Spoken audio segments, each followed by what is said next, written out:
Okay, let's continue. B part 3, lecture 10. Hamilton's equation. Now, you see, you derive Hamilton equations and see how it is important tools on the employing the differential equations in classical physics and classical mechanics. So, now let's recall. L is a function of Q1, Q dot 1, Q dot 2, and so on, Q dot n, Q1, Q2, and Kn, and T. So these symbols here, we can write just Q dot and Q and T. Q dot represents all these velocities, okay? And Q dot, Q here, represents all the generalized coordinates, and T is the time. So H is a function of P, you see, Q and T.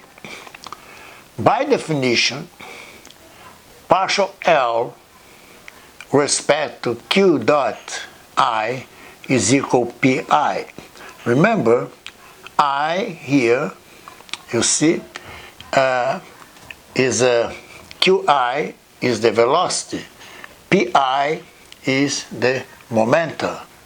So the Legendre transform from L to H, Lagrangian to Hamiltonian, leads to HPQT is Q dot I, Pi, L minus L, you see, Q dot, Q and I. This is exactly analogous to the function, okay, of x and y, and G a function of Px and Py, as we showed in previous videos, previous lectures. Now, observe that the velocity does not appear on the left-hand side. You see, there is no velocity over here. It's momentum and Q and T.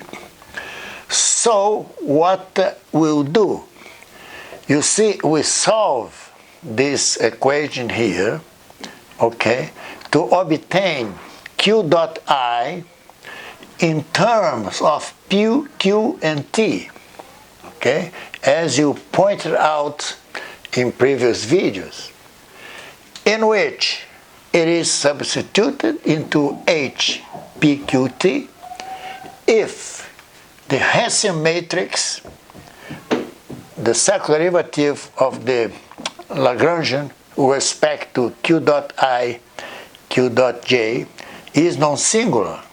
Then it is possible to obtain this Q dot I in terms of P, Q, and T. So let's move here.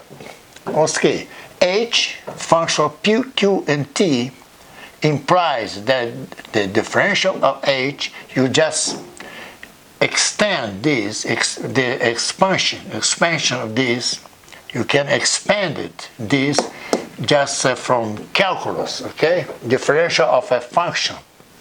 Attention, here, H, we have four variables, H, P, Q, and T. P, Q, and T are the independent variables, and H is the dependent variable.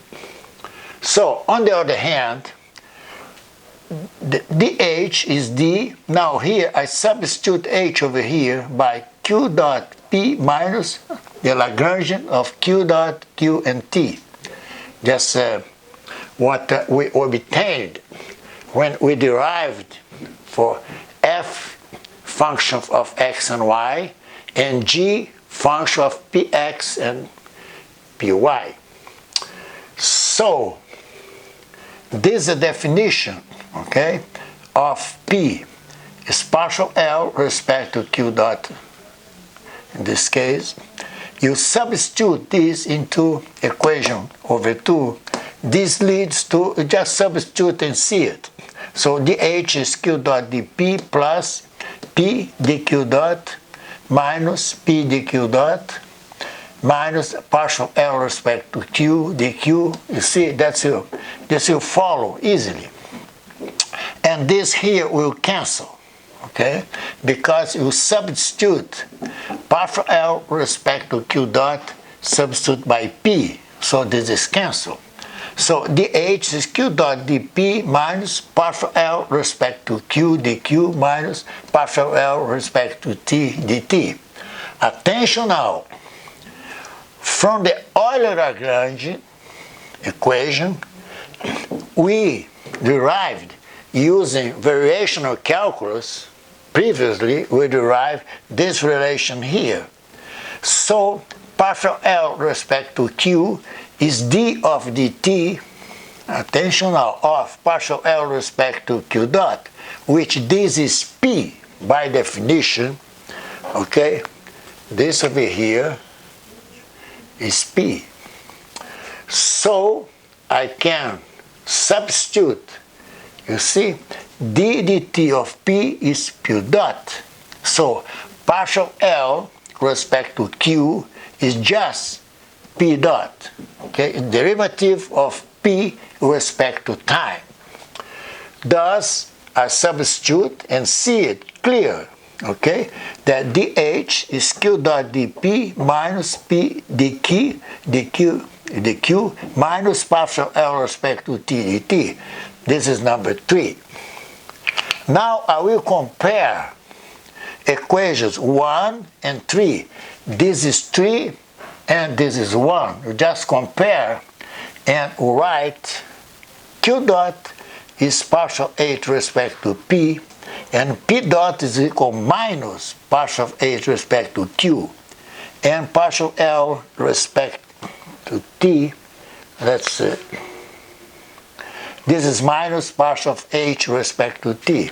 So attention now, the advantage to use the Hamiltonian equation is because they are a set of first order system of differential equation. You see, if you use the Euler equation for Lagrangian, you have a second order equation, okay? But that's an advantage. And there are a lot of advantage to use this Hamiltonian equation instead of the Lagrangian, because this has some dynamics, okay, behaviors, just to use this Hamiltonian equation, as we will see in next lecture.